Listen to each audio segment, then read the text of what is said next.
জয়নুদ্দিন সরকার তন্ময় নামে অর্থনীতি বিভাগের একজন প্রার্থী বীরশ্রেষ্ঠ মতিউর রহমান তাকে অবমাননা করে ফেসবুকে পোস্ট দেওয়া তাকে শিবির তার প্যানেলে নিয়েছিল।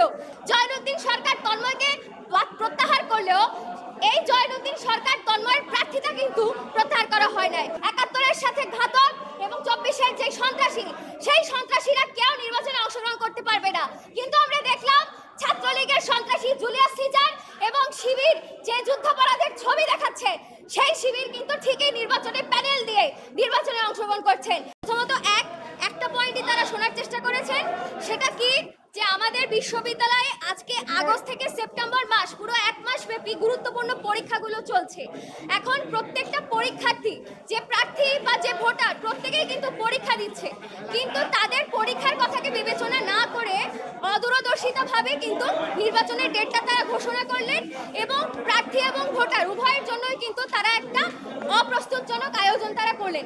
সেগুলো আমরা বিবেচনার কথা বলেছি, কিন্তু প্রশাসন সেই কথাগুলো কোনোভাবেই সেটা শোনার চেষ্টা করলেন না।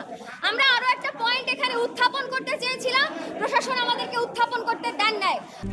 RICL TMX, যুগের পর যুগ স্থাপনা থাকে মজবুত।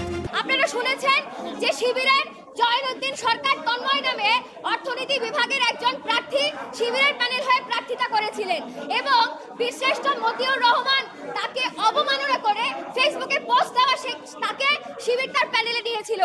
এখন কথা হচ্ছে, ছাত্রদের প্রতিবাদের মুখে শিবির তার প্যানেল থেকে জয়নুদ্দিন সরকার তন্ময়কে প্রত্যাহার করলেও এই জয়নুদ্দিন সরকার তন্ময়ের প্রার্থিতা কিন্তু প্রত্যাহার করা হয় নাই। এবং একই যুক্তিতে শিবির এই ৫ই আগস্টে ক্যাম্পাসে যেভাবে করে মুক্তিযুদ্ধের বিরোধী যেই রাজাকারদের ছবি প্রদর্শন করেছে, এখনো পর্যন্ত এই শিবিরের প্যানেল কি করে এখানে নির্বাচনে অংশগ্রহণ করে, সেই প্রশ্নগুলো আমরা করেছিলাম। ডাকসুর লক্ষ্য ও উদ্দেশ্যের, ডাকসুর যে গঠনতন্ত্র তার ২-এর ক এবং খ, আপনারা যদি গঠনতন্ত্র পড়েন সেখানে স্পষ্টভাবে বলা আছে ৭১ এবং ২৪-এর গণ অভ্যুত্থান, ৭১-এর সাথে ঘাতক এবং ২৪-এর যে সন্ত্রাসী, সেই সন্ত্রাসীরা কেউ নির্বাচনে অংশগ্রহণ করতে পারবে না।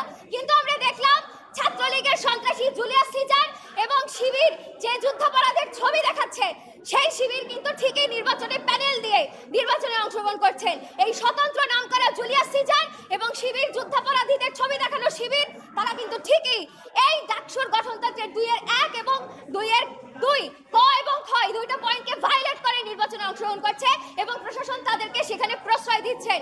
ফলে আচরণবিধি আমাদের প্রার্থীদের জন্য অনেক থাকতে পারে, আমরা সেটা মান্য করি, আমরা সেটাতে শ্রদ্ধাশীল।